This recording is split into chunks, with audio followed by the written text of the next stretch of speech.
Hey, and welcome to another exciting tutorial from Disintegrator Films.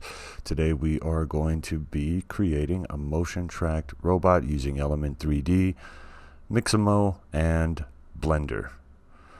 If you just take a quick look here, we've got the camera tracked to this scene.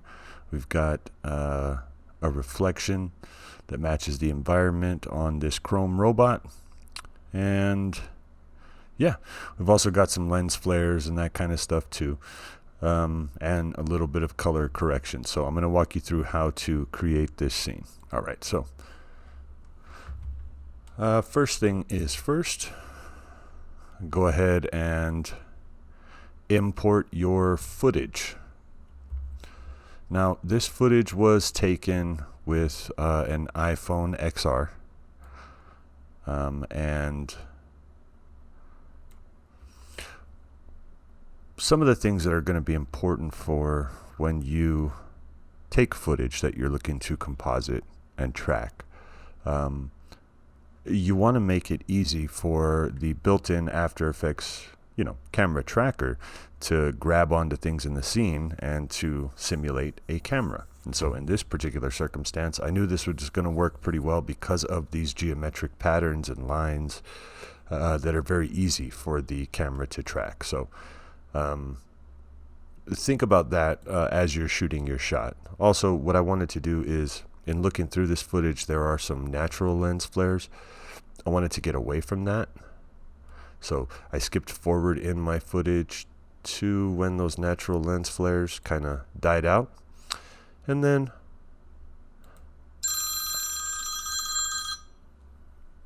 I just clipped the footage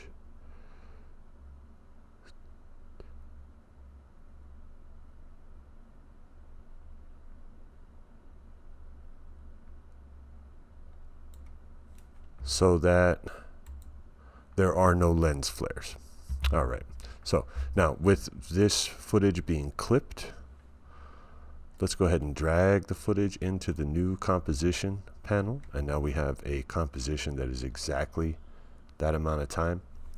Real quick, just housekeeping here. If you go to composition settings, you have the duration and the time start code or start time code. Yeah, just zero out that start time code. That way, on your timeline, you're starting at 0 and ending at around 15. All right. So now this particular piece of footage, as I said, was shot on an iPhone XR, and it is in 4K. Doesn't have to be. It can be in whatever resolution you'd like. But the 4K does help because it definitely has details and texture that make it easier for the built-in camera tracker to track. So the next step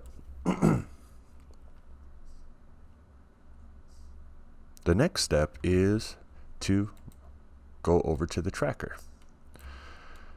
All right, so once we have the tracker, we want to move our time code to the beginning of the timeline. And just hit track camera. What this is going to do is just run through that footage. And yeah, this definitely can take a minute. So yeah, I'm just going to go ahead and fast forward through this part. And as soon as this is done, we will resume.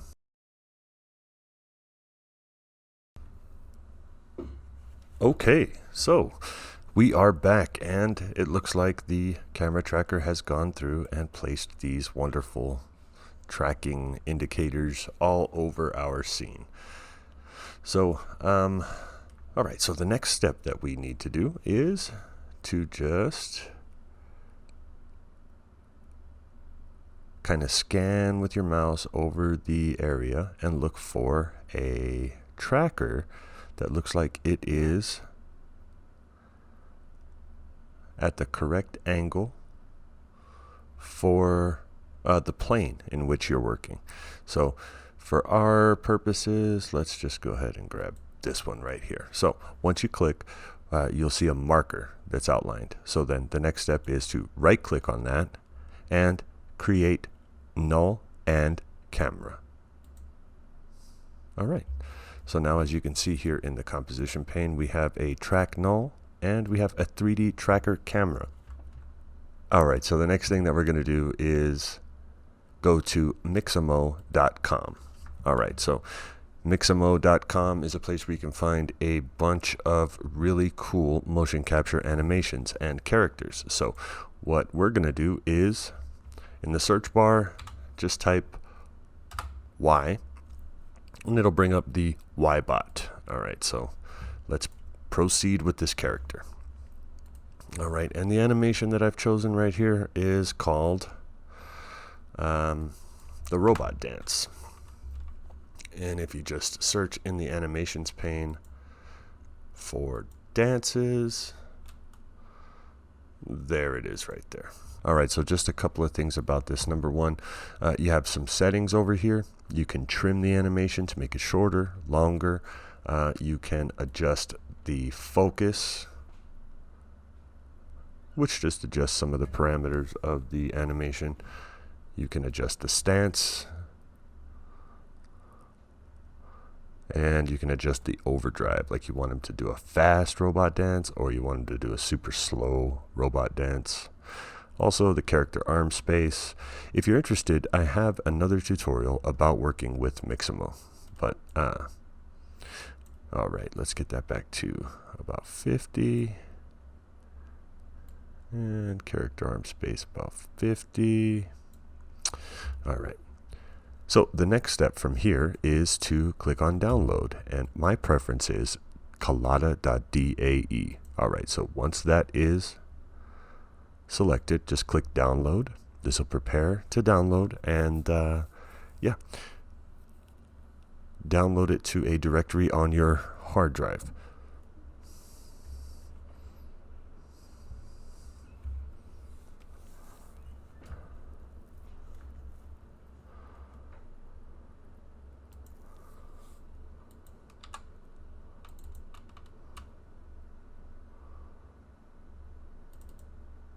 All right, and now as you can see, I have already done that. So the next step is going to be to open up Blender. Blender is free. I'll include a link in the description in order for you to run on over there and download it. So the next thing you need to do is import. We'll click File and then go to Import Collada Default, DAE. All right, then you just navigate over to the directory and you find the robot hip-hop dance.dae file. You click that and click Import Collada. All right, so then in Blender, you'll start off with this Y position here. All right, but if you drag the playhead across the timeline, you'll see that the animation is intact.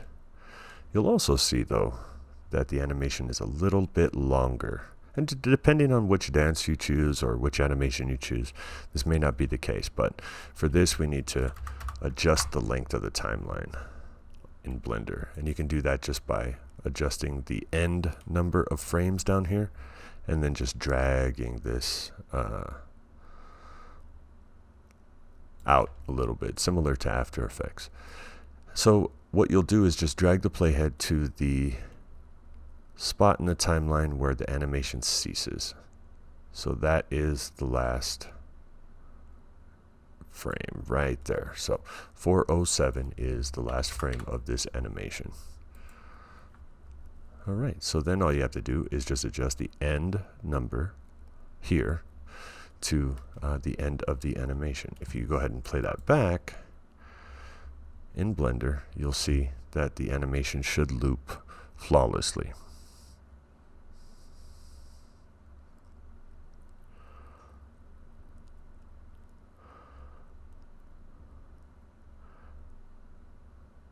All right, so there we go.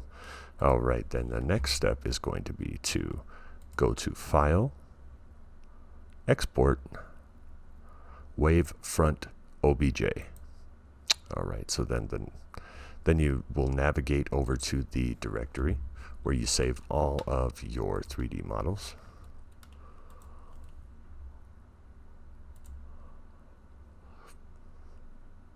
All right, now as you can see, I've already rendered this one out. But the process is as follows. Make sure that you click on the animation setting here in Blender. For newer versions, that animation button may be on the right side here, but I'm using kind of a dated version of Blender. All right, so then you'll name it, you know, Robot Dance or whatever it is you're going to name it. And then you will hit Export OBJ. Now, because you are exporting an OBJ sequence, you're doing a lot of stuff with your computer as that's happening. Blender will look like it has just sort of frozen, but that is not the case. If you just navigate using your File Explorer over to the folder where you are saving the file, you will notice that although Blender is not being responsive to you, it is saving OBJ after OBJ after OBJ after OBJ until it gets to the end of the sequence. And then it should show you, it should just go right back to normal. So after that is saved, I'm going to go ahead and hit cancel and close Blender because we are done with Blender. All right. So after that is saved as an OBJ sequence, we will go back to After Effects and to our composition here. And we will right click, New, Solid. Now anytime I'm working with Element 3D, I always use a brightly colored solid color for some reason. I think it's so that visually I can tell which one of these is the element layer right off the bat. But we'll name this Element. Okay, so then right click on Element, go to Effect, Video Copilot, Element. And we've applied Element 3D. Next, you'll press Scene Setup. All right, and boom, we're in Element 3D. So, very, very important moving forward. Please pay attention to this part. If you go to File, Import, 3D Object, you'll only bring in one OBJ. And remember, we just exported an OBJ sequence of 407 or so frames. So what we need to do is use 3D sequence. So click on 3D sequence and navigate over to the folder where you saved all your stuff. In my case, it is right here. Now remember, gigantic sequence, 407 OBJs. And what this will do is play them like a flipbook animation, but in 3D space. So click on the first one and click Open. It'll by default import all of the materials that came with it from Blender. And as you can see, we can barely see them. So to fix that, we just need to go down here to normalize size, and boom, there we go.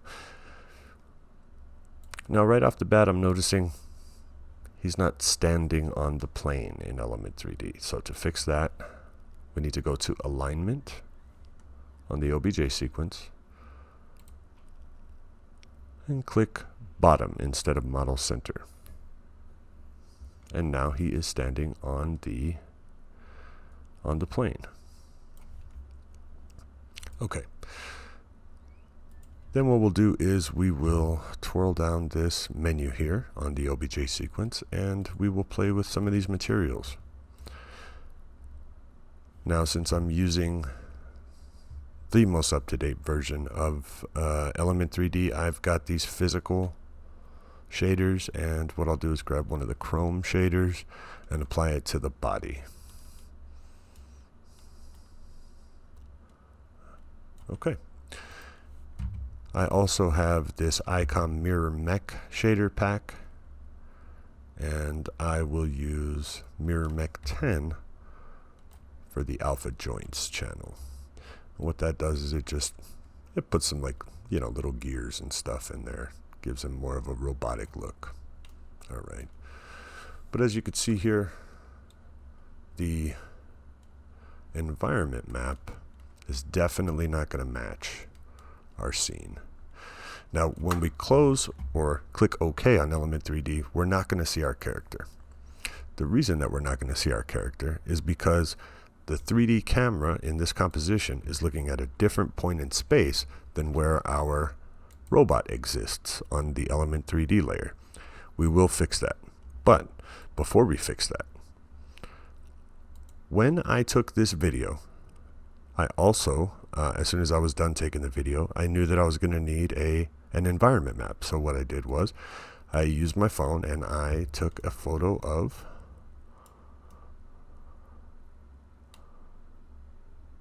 or a panoramic photo rather of the area. So I went ahead and imported that as well into the project. And what I want to do is I want to use that image as the environment map so that the color on the chrome of the robot matches the scene. So what I need to do is drag that photo into the composition and then poke out the little eyeball. Once that photo is drug into the composition, you can click on Element Layer again, go to the Effects Controls panel, find the Custom Layers twirl down and Custom Texture Maps twirl down. Now, Layer 1 is the only one we're going to be using. Go to the drop down and choose the photo that you took. All the other settings should be good to go. Alright, so next, let's go back to the scene setup in Element 3D. And you can see that our environment map is just a standard one by default right here. So to change that, all you got to do is go up here, click Environment, and this little drop down, Custom Layer. All right, there we go. And we'll just choose the photo that we took. And as you can see, we've got the complete and total reflection of the scene. Very cool. So, all right. So that is going to work for us. Okay. Now to move that environment map while you're in this control panel, all you have to do is hold Shift and then just left mouse click drag side to side so that you can adjust that to fit the scene. All right. So next step is just press OK. Now again, we can't see our robot in this scene, but again, that's because the 3D tracker is looking at a different point in space than where our element exists. So let's go back to the element layer and click on group 1. Twirl down the particle replicator, twirl down, and as you can see, the space in which our robot, which is on group 1, exists in our plane is right here, 1920, 1080, and Z position is 0. So back when we made our camera tracker, we also made a null. Now that null is a 3D null, and it has a position in Z space. What we need to do is we need to take this position, X, Y, and Z, and plug it into the X, Y, and Z element 3D. All right, so first thing we'll do is we'll just grab that, we'll hit Control C and go up here and hit Control V. Then we'll hit Control C and go up here and hit Control V. And last, we'll grab that Z position, Control C and Control V, and boom. Now you can barely see him, but our robot is right there. Perfect. So the camera is pointed correctly at him, but his size, he's way too small in the scene. So let's twirl down that particle replicator and go to the particle look. Let's adjust the particle size. So holding Shift so that you can exponentially increase this size, drag that until your robot is about as big as you'd expect a human to be in this composition. All right, good deal. Now, as you can see, the angle's a little bit off. But if we preview this real quick and just kind of do a render preview, you can see he exists in the correct space for the shot already. So that's looking pretty good. The only thing is that angle is not correct. So to fix that, so let's go back to group 1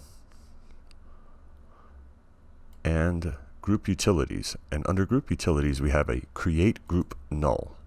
And what we want to do is we want to create a group null for that object in element. All right, so the next step is to come down to the orientation of the group 1 null that you created from element 3D's create group null. And go down to the orientation, and all we need to do is just adjust the angle of the first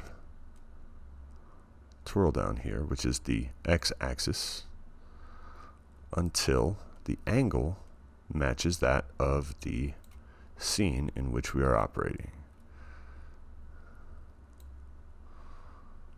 You can also adjust the y-axis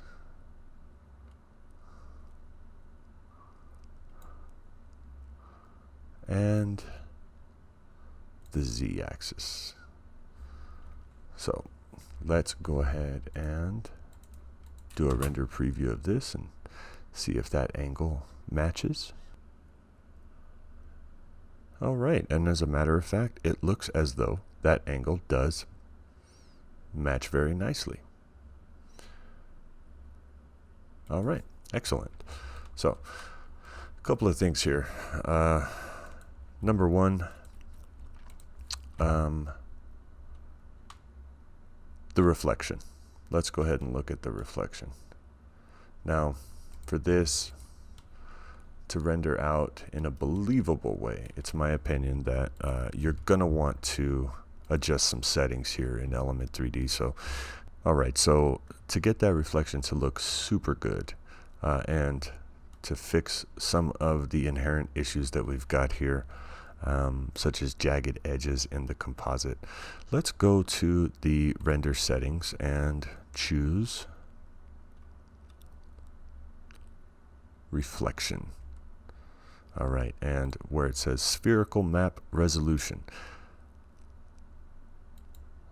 let's go ahead and take that all the way up to 512. All right.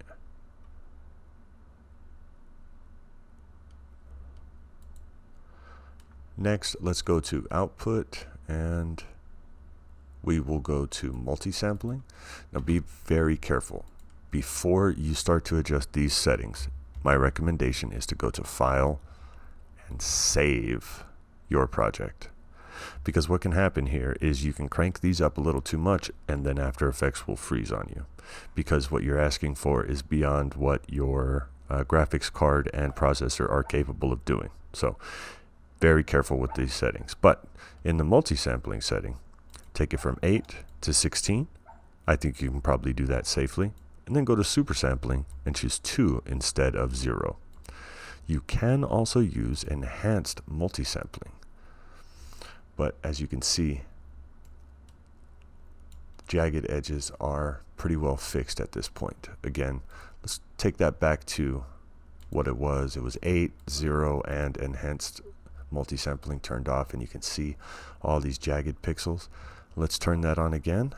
Go to 16, 2, and click on enhanced multi-sampling, and now you can see a lot of those jagged edges are fixed. It looks a lot better. All right.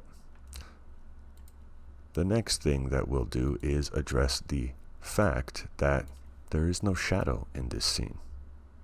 As you can see, for reference, we've got shadows on some of the other things, but also the sun is occluded by this building here in this shot. So let's go ahead and open up the Element 3D layer by clicking Scene Setup. All right, excellent. Let's close that group there of the OBJ sequence and go to create plane. Now what we want to do is create a shadow catcher plane. This is super simple. Now that you've got a plane and it's on that plane here, let's take the size and bring it up nice and big in both directions. Basically, however long that shadow is going to be, you want to make this long enough to catch it. All right, excellent. So now that that is done, go to the material settings of the plane model. And in my Element 3D here, we've just got this little physical. Again, that's where we found the chrome pattern or material for this robot. We'll just go to the matte shadow. Just click that and drag it onto the material for the plane model. And now we've got a plane model that in Element 3D is completely invisible, but the matte shadow is applied. And what that'll do is just anytime a light hits our character from whatever direction, that plane is going to catch that and it's going to show the shadow, and that's all it's going to show. All right, so while we have this here, let's go ahead and go to the OBJ sequence real quick. Right click on it and click, and go to reflect mode and click spherical. Beautiful. All right.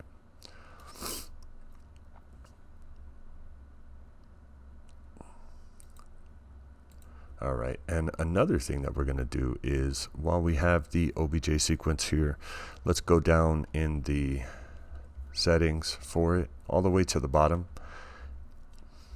and where it says spherical is the reflect mode, go over to render self and click render self. And so that way you'll be able to see the robot in its own reflection. So it'll cooperate a lot more with the scene. So click OK. All right, so then the next thing that we're going to do is we're going to go over here to render settings and click on shadows, and we will enable the shadows. Let's go ahead and go to the drop down for shadow mode and choose ray traced, and you're going to want to kick these up quite a bit. So what this will do is, if the settings are very low, you're going to get a sprinkled pepper sort of shadow, and it's not going to look very good. You know what, I'm not digging very much the render self. So what we'll do is turn that off. All right, there we go. Yeah, excellent. We may go back in and turn that back on in a moment. But for now, we have got the shadows turned on, ray traced is chosen, and shadow samples are cranked to 4. All right, so the next thing that we're going to do is go to your preview window here, kind of zoom out just a little bit, and over here where it says one view, click the drop down and turn it into 2 views. Take one of these cameras here and turn it into the active camera, and then this second pane, what I do is I go to this drop down and I click custom view 1. All right, so we can't see anything.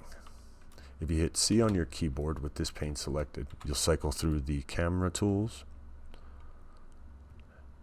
and you can find that null that we're looking for.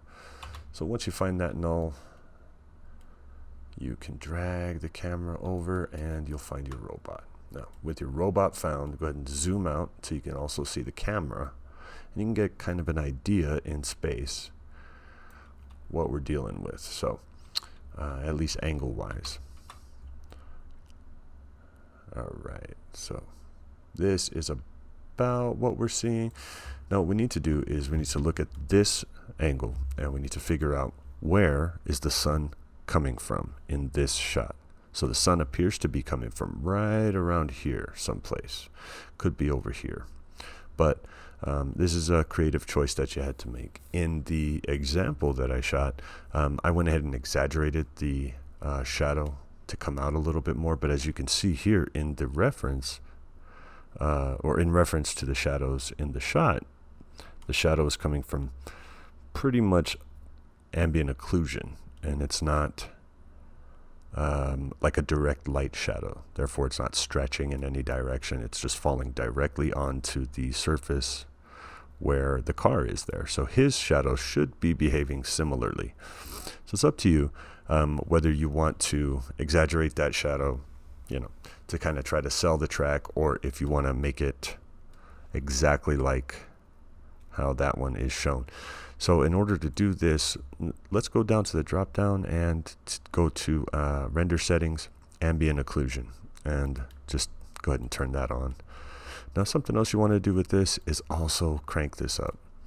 Now, it's my opinion that using ray traced option in this ambient occlusion settings is not going to give you much benefit for this particular shot, but definitely experiment with those to see what your results are for your particular scene. So, all right, now that we've got both of these setups, let's go ahead and click on this area down here, right click, go to new, light. Now for this, what I'm going to do is create a super wide spotlight, super wide and super bright spotlight. So the cone angle I've chosen is about 121 degrees. Just make yours 120. All right, and click enter. Now you can always double click on the spotlight and it'll bring up these settings and a preview. But as you can see, we're starting to get a little bit of shadow right there. But that's because of where this light is pointed. And if you come over here to this side and you still pressed C on your keyboard, so your camera controls are enabled, you can see kind of what direction that light is pointing in. So what we need to do is just navigate to wherever we feel comfortable here. Press V on your keyboard and grab that light. Oh, very carefully. Grab that light and scoot it over. What we want to do is get that light to approximately the same place, coming from the same direction as the sun in our composition. So what that means for us is just using the C button for camera controls and the V button to navigate this other camera panel and just try to get that camera into, or try to get that light into a spot that can kind of sort of make it look like the sun angle. So when we moved it that time, you saw a drastic change in this shadow. So again, press C and just kind of drag that over into the direction. If you hold shift, very carefully though, if you hold shift and move just a little bit, it'll move at an exponential pace. Save you a couple of mouse clicks there. So, all right, so we are getting close. Again, pressing V will adjust that point of interest to somewhere near the robot. All right, so we're getting closer. As you can see, that shadow is pretty long. Now again, if we're trying to emulate exactly the way that the sunlight falls, it's all about positioning this light correctly.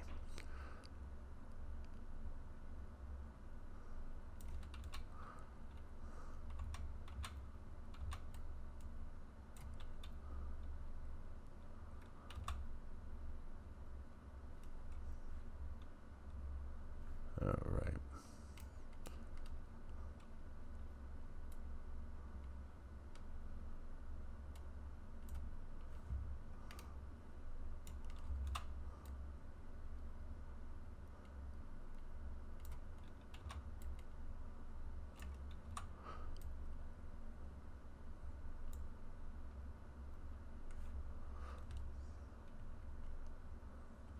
Okay, So once you've got that light positioned in a way that you feel is correct, you can also double click on the spotlight here and play with some of these settings. So one of the settings that I played with was the shadow darkness and diffusion. So let me show you what that looks like if it's not diffused and if it's at 100%.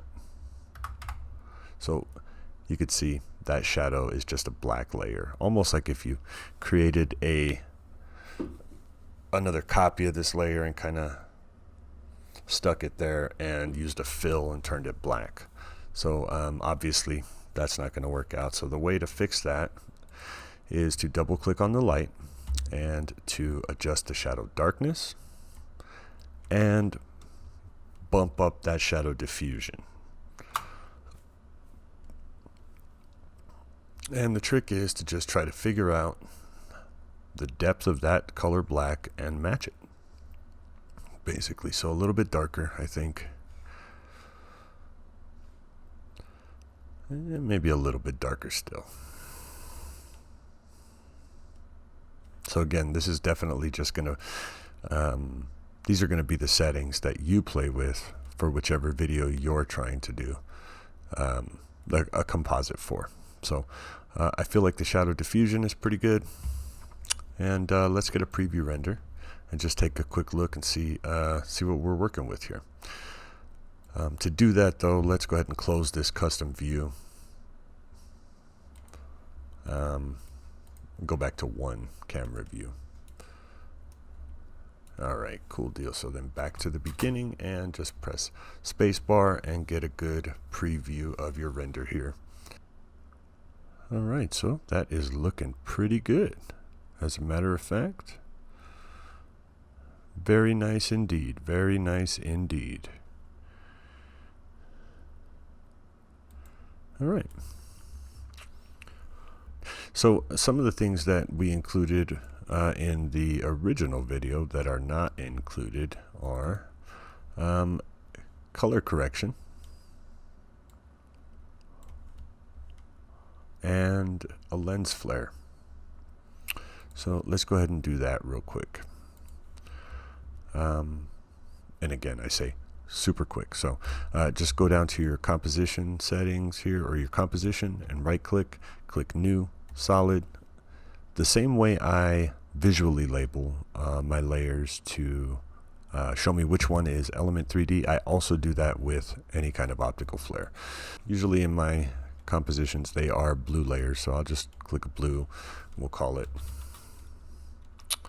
lens flare. All right, cool deal.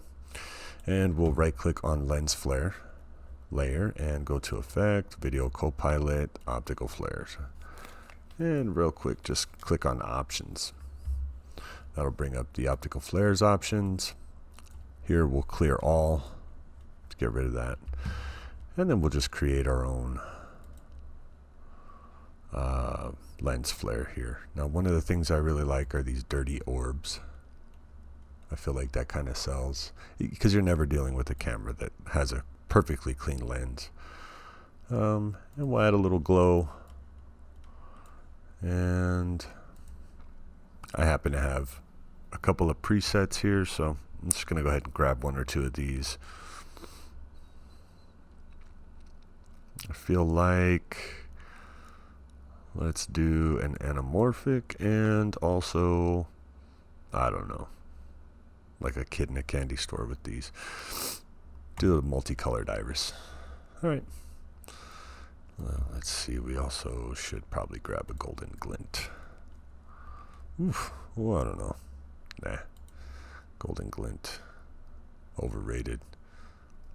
Let's do the bright spike. There we go. All right. Cool.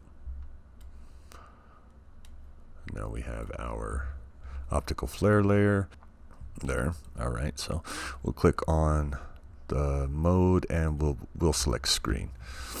And the next thing that we're going to want to do is just go to where it says source type and positioning mode. Click that drop down and just track lights. What that's going to do is it's going to put that lens flare right on the light which is in the sky over here.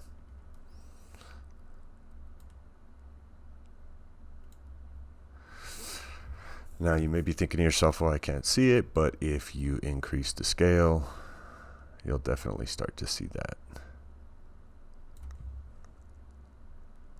Now you can also increase the brightness so that it kind of shows up a bit more.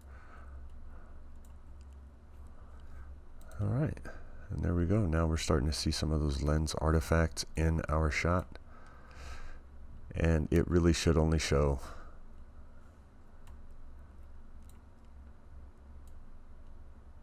when it's appropriate, according to the angle, those artifacts.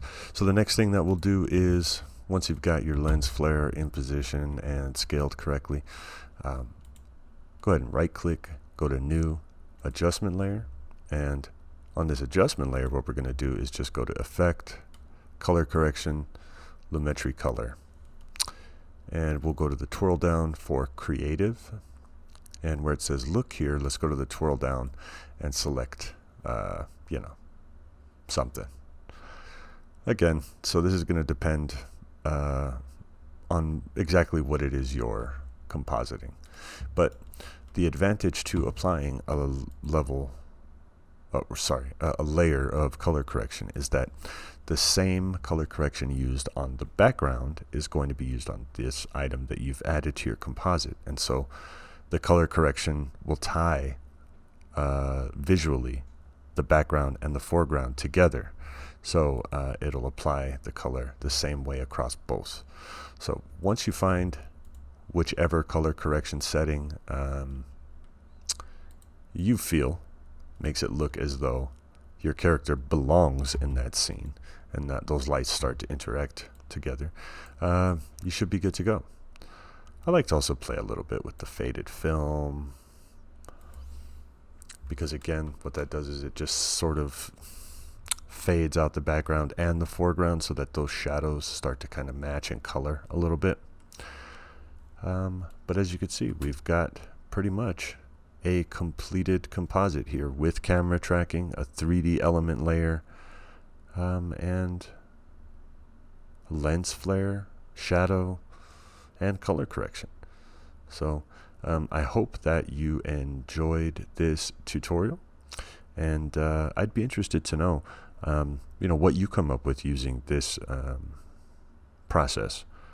Don't forget to hit that subscribe button and click that bell to get notifications when new tutorials are created. And thanks for watching.